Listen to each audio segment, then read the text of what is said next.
Gusto ko lang magkomentaryo, mga kaistorya, doon sa pinalabas na issue na babaeng ahas daw sa Malacanang.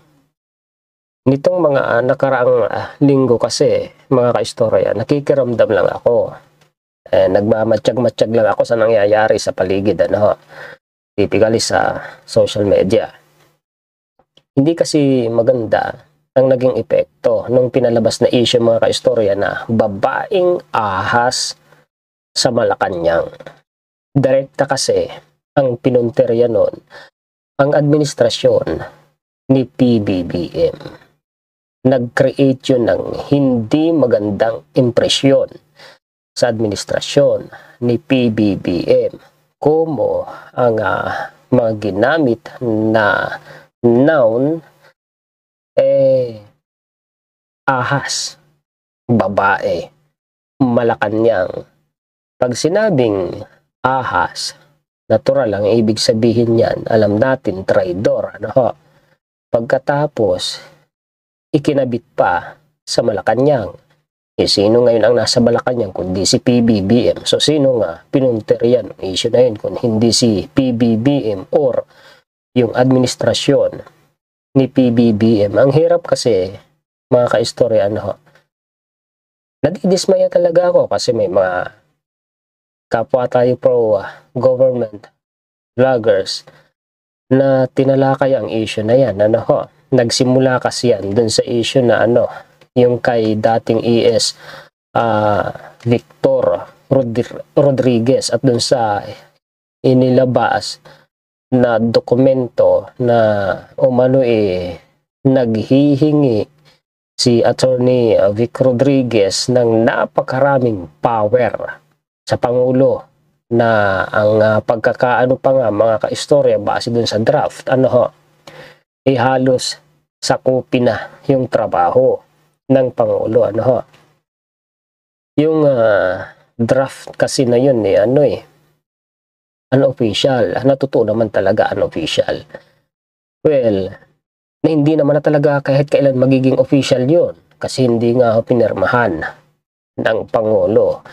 Kung hindi tayo nagkakamali, correct me if I'm wrong, mga kaistorya, dun yung nagsimula kasi sinasabi, base sa ipinapahiwatig dun sa mga nagtalakay ng issue na yan, yun daw naglabas ng impormasyon na yun, yung babaeng ahas sa Malacanang. Yung babaeng ahas na termino, hindi talaga maganda, mga kaistorya. Talaga, sa termino pa lang na ginamit nila, hindi na maganda. At hindi pinag-isipan, mga kaistorya, bago sinabi yun sa mata ng mga manunood. Yung impact nun, yung epekto nun, yung consequence nun, palagay ko, hindi na pag-isipan. Sa palagay nyo ba, mga kaistorya, sa sinabing nilang yan, na babaeng ahas sa Malacanang, sa palagay nyo, hindi tinamaan si PBBM? Sa palagay nyo, hindi nagdamdam si PBBM? Sa palagay nyo, hindi nasaktan yung damdamin ng ating Pangulo? Kasi ganito, mga kaistorya. Hindi ba si Attorney Trixie Cross Angeles nag-resign na? So nabawasan na yung pamimilian. Kasi pag sinabing babaeng ahas sa Malacanang, dalawa lang naman yung pagkukunan mo kung saan ang gagaling yung babaeng yun. Sinasabi nilang ahas. Una, sa family circle ng Pangulo ni PBBM.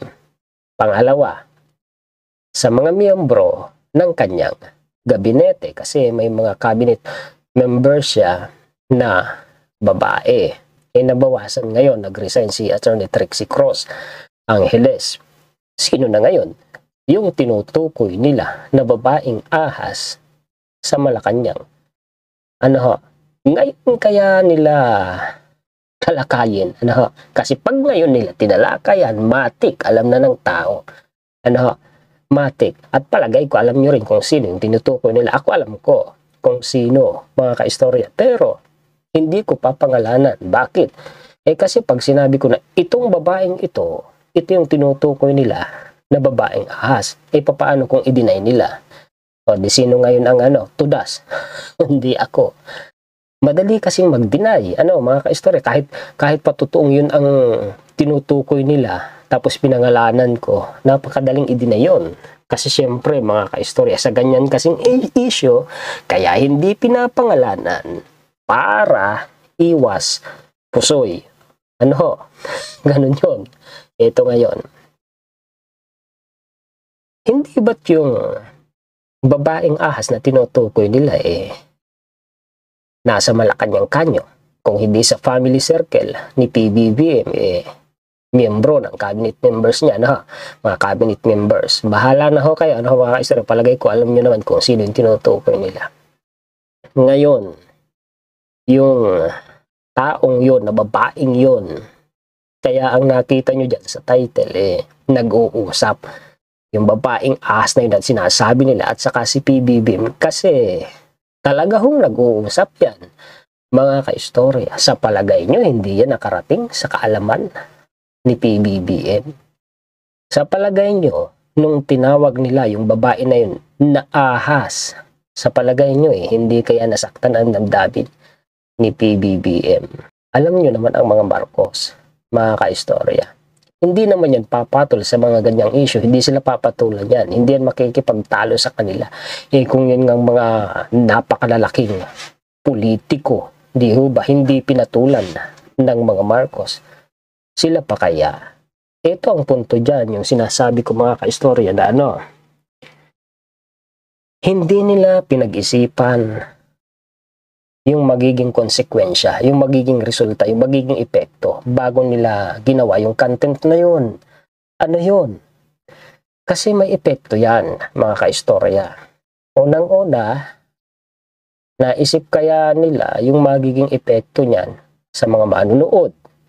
Naisip kaya nila yung magiging epekto niyan sa administrasyon, PBBM?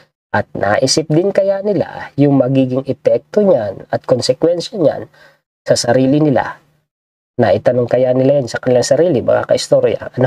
Ako aaminin ko, hindi ko talaga gusto na yung babaeng yon tinawag nila babaeng ahas. Ang hirap kasi dito sa bansa natin, ang daming marites. Tanong, yung kakamarites na yan, yung mga chismis na yan, nakatulong ba sa gobyerno? Nakatulong ba na ma-resolve ang problema ng bansa? Ano bang naging epekto nun? Palagay ko nakadagdag pa nga sa kaguluhan kung meron mang nangyayaring kaguluhan Ayaw ko mag-comment sa mga ganyan, mga kaistorya.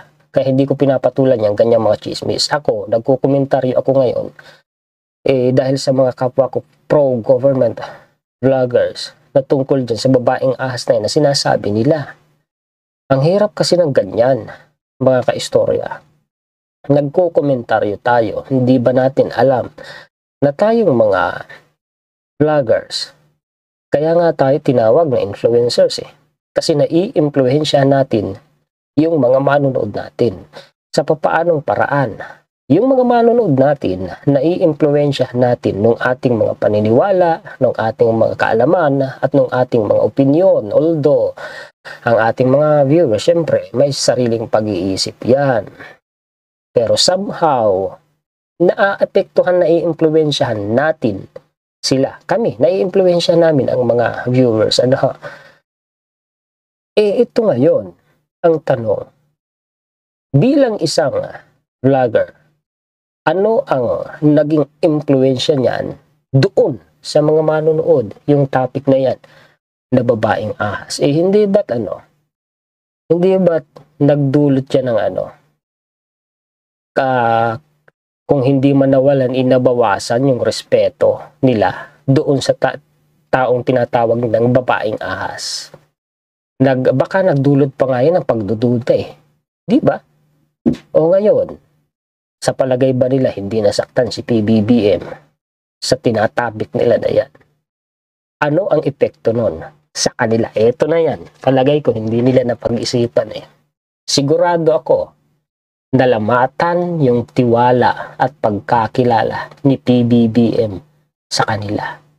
At yung babaeng ahas na yon na sinasabi nila, sigurado ako na yung respeto nun at tiwala sa kanila, nalamatan din. May epekto yan. May epekto yan, mga kaistorya. Well, palagay ko, dadating pa din ang mga oras. Kakausapin sila ni PBBM at nung babaeng ahas na yon bilang isang professional na tao, bilang isang may breeding na tao, bilang isang politiko, kakausapin pa rin sila. Malamang makikipagbiruan pa rin sa kanila, makikipag-shake hand pa rin, makikipagtawanan pa rin. But deep inside, yung tiwala at respeto sa kanila ng tao, may lamat na yon. Ang tiwala po at respeto ng tao, mga kaistorya, once na nagkalamat, parang kristal yan. Hindi mo na maibabalik sa dating anyo na sinasabi ngang flawless. May lamat na eh. Hindi mo na mapifix yan. Sinong may gawa? Sino ngayon ang may kasalanan? Di ho ba? Alam niyo kung bakit ayaw kong magkomentaryo sa mga nangyayaring yan, mga kaistorya? Ano ho? Itong sinasabi ko sa inyo, mga kaistorya. Alam ni PBBM ang ginagawa niya. Alam ni PBBM ang nangyayari sa loob ng kanyang administrasyon. Siguradong sigurado ang inyong lingkod dyan, mga kaistorya. Kung sila ngang mga marites, alam nila eh. Yung tao pa kayang nandoon sa Malacanang, hindi niya malalaman. Iyon ngang nakikichismis lang, alam nila. Yung tao pa kayang involved doon sa chismis, hindi niya alam. Napaka-imposible naman noon. Bukod pa, nakalimutan na ba natin yung sinabi ni PBB? Ilang beses kanya inulit eh. Dahil ilang beses na itanong sa kanya. Ano ba yung tanong na yon? Kung meron man anyang nagawa ang iyong ama, si Pangulong Marcos Sr., na hindi mo gagayahin, na hindi mo gusto, ano yon? Ang sagot ni PBBM, kung meron man siyang hindi gagayahin na ginawa ng kanyang ama, iyong magtiwala sa maling tao. Alam ko ni PBBM ang ginagawa niya, mga kaistorya. Kaya ayokong magkomento. Kasi pag nagkomento ako, para na rin akong humuhusga sa ginagawa ni PBBM. Para ko na rin sinasabi, mas marunong ako at mas may alam kay PBBM eh.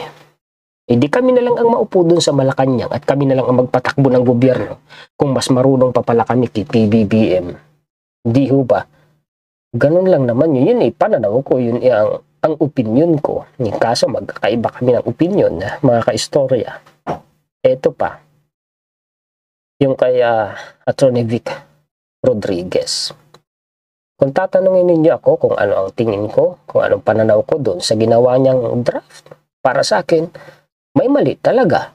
May mali kasi over power, over authority, nasasaklaw na nga yung kapangyarihan ng Pangulo eh. But, ito mga kaistorya eh. Kaya nasabi ko nga sa kanina na ano yun, hindi yun talaga magiging official kasi hindi nga pinirmahan ni PBBM eh. May mali talaga doon. Ano ho? Eh, sino may mali? Natural. Sino ba yung gumawa? Ngayon eh, ito naman. Huwag muna po kayong mag-react mga kaistorya sa sinasabi kong ito tungkol kay Atty. Vic Rodriguez. Hindi po ako pro Vic Rodriguez. Hindi din po ako anti Vic Rodriguez. Neutral po ako sa bagay na yan. Ito pa. Kung may mali, di charge to experience ni Atty. Vic Rodriguez. Di ho ba? Lahat naman ng tao nagkakamali Lahat naman ng tao hindi perpekto Ngayon, pumili kayo mga kaistorya ng mga pro-government vloggers na makakapantay sa pagkatao ni Atty. Vic Rodriguez. Sige, pumili po kayo. Piliin nyo na yung pinakamagaling na alam nyo at kilala nyo. Piliin nyo na yung pinakamataas ang pinag-aralan. Tanong, ito ngayon. Yun bang napili natin na pinakamagaling na pro-government vloggers? Kaya bang tapatan ang pagkatao ni Atty. Vic Rodriguez? Bakit ko tinatanong, mga kaistorya? Kasi ito, si Atty. Vic Rodriguez, isang makaranasan at Batikano abogado. Abogado siya.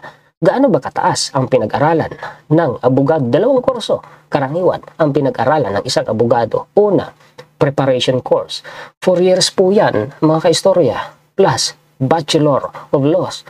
4 years din yan, mga kaistorya. Kaya nga, ang abogasya, kung di tayo nagkakamali, correct me if I'm wrong, pero sa tingin ko tama ang sinasabi ko. 8 taon ho ang abogasya. Bukod pa dyan, yung mga seminars nila, mga kaistorya. Hindi ho biro ang pag-aabogasya. Kaya nilang tapatan ang pinag-aralan ng tao. Abogado din kampanilya yun, makaranasang abogado. Bakit ko sinasabi ito, mga kaistorya? Bago tayo humusga, magkomento tungkol sa isang tao, tingnan muna natin ang ating sarili. Tayo ba karapat-dapat humusga sa isang tao? Ako hindi ako nag-topic niyan, mga kaistorya. Bakit? Ayoko kasing humusga Kasi kahit ako, aminado ko sa sarili ko, hindi ako perpekto. Kahit ako nagkakamali, kahit ako nagkakasala, lahat tayo. Kahit nga si PBBM nagkakamali at nagkakasala, walang perpektong tao. Di ba? Kaya hindi ko yan tinapik. Kahit nakikita ko pang ang lakas-lakas ng views, ang lakas ng hatak, natural. Pag nagtitrending ang video, ang content ng isang YouTuber na kagaya ko, natural, malaki ang kita. Nagtrending kahit nakikita kong nagtitrending, kahit nakikita kong ang lakas ng hatak sa mga viewers, hindi ko pinatulan. Bakit? Prinsipyo lang. Prinsipyo lang, mga kaistorya. Sige nga, sino ba sa aming mga pro-government vloggers ang mas magaling kisa kay Attorney Vic Rodriguez? Hindi ko siya pinagtatanggol. Again, neutral ako. Ayoko lang talaga humusga. Kaya hindi ko yan ginawang topic sa content ko. Kasi nga, ang content ko, alam nyo naman, ang kumbaga specialty ng YouTube channel ko, mga kaistorya. Kung hindi man history, more on history talaga. Minsan, gumagawa din tayo ng mga news update. Ito pa, yung taong yun, binabanggit nilang babaeng ahas. Sa palagay nyo kaya, mga kaistorya, hindi sila nagkakausap ni PBBM? Sino ngayon ang ginawa nila ng lamat? Di sarili nila. Di ho ba? Wala namang naitulong sa gobyerno. Yung sinasabi nila na yun, nung ginawa nilang topic yun, ito pa, ang hindi talagang naging magandang epekto niyan, mga kaistorya. Tinulungan lang nila yung mga nambabatikos na mga anti-Marcos Tinulungan nilang makahanap ng butas sa administrasyon ni PBBM Diba? Okay lang sana kung yung mga anti-Marcos na vloggers ang gumawa ng content na yan May intindihan ko pa hindi. Pro-government vloggers. Pasensya na ho kayo kung sakaling mapanood ho nila ito. Kanya-kanya naman tayo ng opinion Kayo nga, nagrarant kayo Sa content nyo, sa YouTube channel nyo, ang nirarant pa ninyo, taong nasa Malacanang Hindi kayo pinipigilan, hindi kayo kini-question, di ba? Ako nagre-react lang ako. Hindi ko kayo kini-question kasi karapatan nyo yan Ako nagre-react lang ako sa sinasabi nyo kasi hindi naging maganda ang epekto nung ginawa nyo. Hindi talaga naging magandang epekto. Ewan ko kung naisipan ninyo yan. Ang nangyari, hindi nyo naisip na parang tinulungan nyo na rin yung mga anti-Marcos na masilipan ng butas ang administrasyon ni PBBM. Ay, nako. Mas maganda talaga yung low profile ka lagi. Yung huwag mong makalimutan na iapak lagi ang paa mo sa lupa. Para kung sakali, wala kang masagasaang tao. Saka sa ganitong pagka-content, sa pagbablog, dahan-dahan. Hindi kinakailangan mabilis. Yung tatakbo ka. Diba? Kasi pag tumakbo ka, hindi maiwasan may masasagasaan ka. Tapos ang masagasaan mo pa malapit dun sa taong sinusuportahan mo. Ang hirap niyan. Ito ngayon. May bagong issue na naman nga Yung tungkol sa sa journalist na napatay. Na parang gustong ibato sa administrasyon, hindi man direkta na matarget sa mga post at sa mga content, parang ganun ang ipinapahiwatig. Sana suportahan na lang natin, wag na tayong makialam. Okay lang kung ang gawin nating content, hindi ang makakatulong sa gobyerno, hindi yung pagmamarites, hindi yung pagpuna.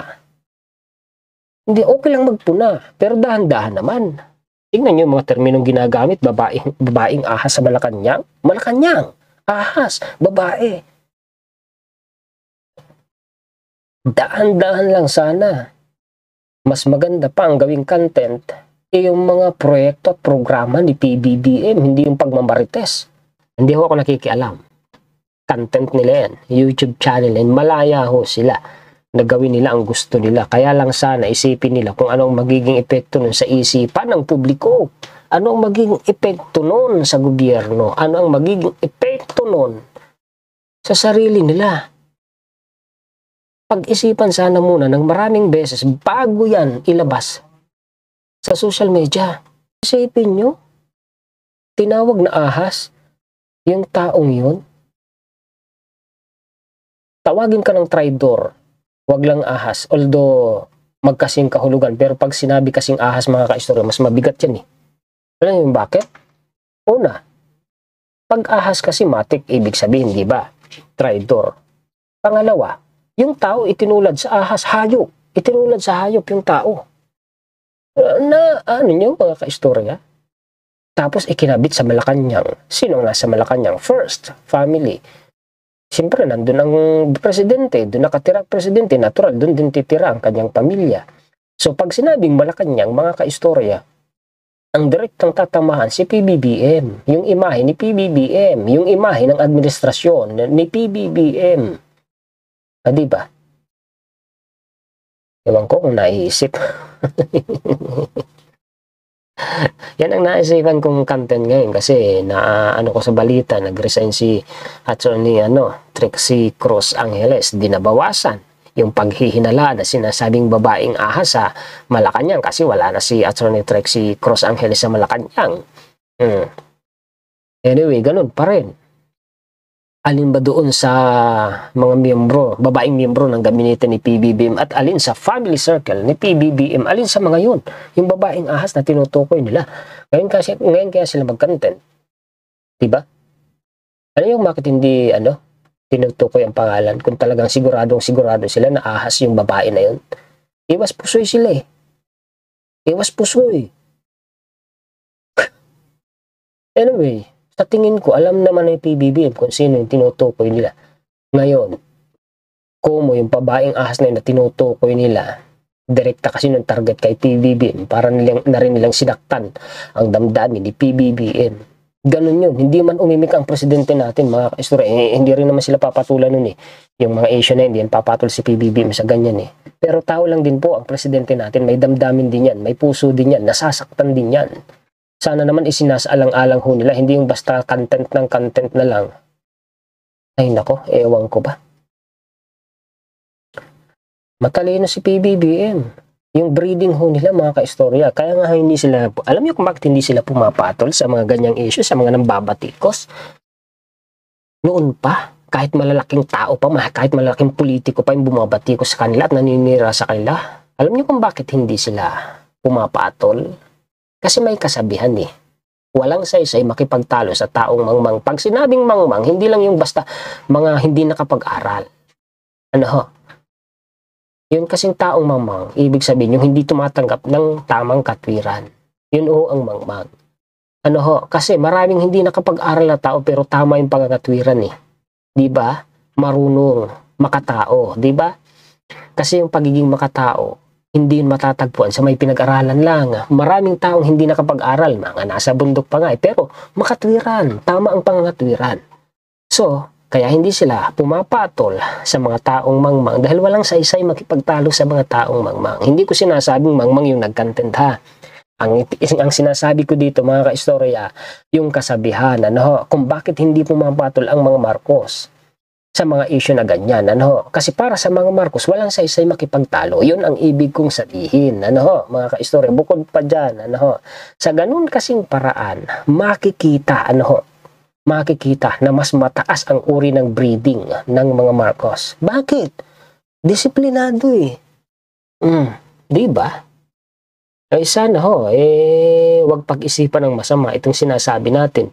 Nagre-react lang tayo, doon sa sinasabi nilang babaeng ahas, nagkukomentaryo lang tayo at palagay ko itong sinasabi ko mga kaistorya, mild lang ito eh, kumpara doon sa sinasabi nilang babaeng ahas, napakabigat nun, yung sinabi nilang babaeng ahas, sinabi na nilang traidor ang tao tapos ikinumpara pa sa hayop, ahas.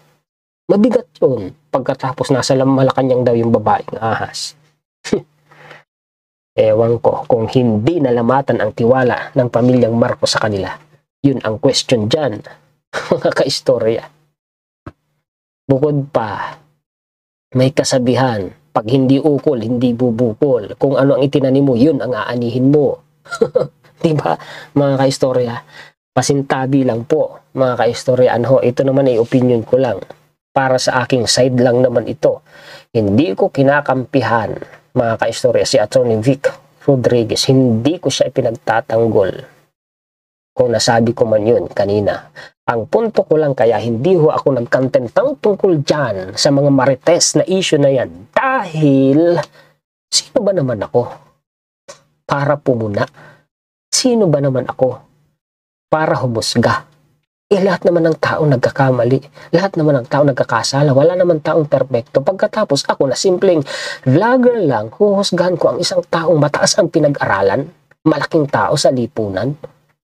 Kaya nga sabi ko sa inyo, pumili kayo ng pinakamagaling na vlogger, pinakamataas ang pinag-aralan na vlogger, pagkatapos ikumpara nyo doon kay Atty. Vic Rodriguez. Pagkatapos ito pa, itong babaeng ahas na tinutukoy nila, mataas din ang pinag-aralan nila ng babaeng yan. Pagkatapos minamarites. Ewan ko ba, sana magtulungan lang sana, no? Magtulungan na lang ho sana. Huwag lang puro marites. Kasi hindi naman nakakatulong yung pagmamarites eh. Alam nyo dito sa Pilipinas, mga kaistorya, kung ano yung nakakasira ng buhay? Alam nyo kung ano? Una, droga. Pangalawa, tukso. Pangatlo, chismis. Yang tatlong yan, malakas makasira ng buhay yan. Marami na hong nasirang buhay dahil sa chismis. At ang mahirap pa sa chismis, mga kaistorya, kahit simple lang yung usapin, nagiging exaggerated, lumulubo. Diba? Ganyan ang chismis eh. Kahit wala namang kalatoy-latoy yung issue, nagiging sensational. Kasi lumulubo, lumalaki, nagiging exaggerated. Ganyan yan eh. Ay nako. Sana mga kaistorya, naintindihan nyo po ang punto ng inyong lingkod. Yan po ang aking komentaryo ngayon, mga kaistorya. Yan ang side ko, yan ang opinion ko. Maraming salamat po sa inyong panunood. Muli po, ako ang inyong lingkod. Ako si Juan Historiador, ang tagakwento ng totoong istorya ng kasaysayan. Pakisuportahan nga po pala mga kaistorya yung bagong YouTube channel na ginawa ng inyong lingkod, ang Kaistorya TV. Nakapinned sa comment section po yung link ng Kaistorya TV. Paki-like nyo po, paki-share at paki-subscribe mga kaistorya. Bago po kayo mag-subscribe, please lang po mga kaistorya, manood muna kayo at least 2 minutes para hindi maituring ni YouTube na spam yung subscription po ninyo.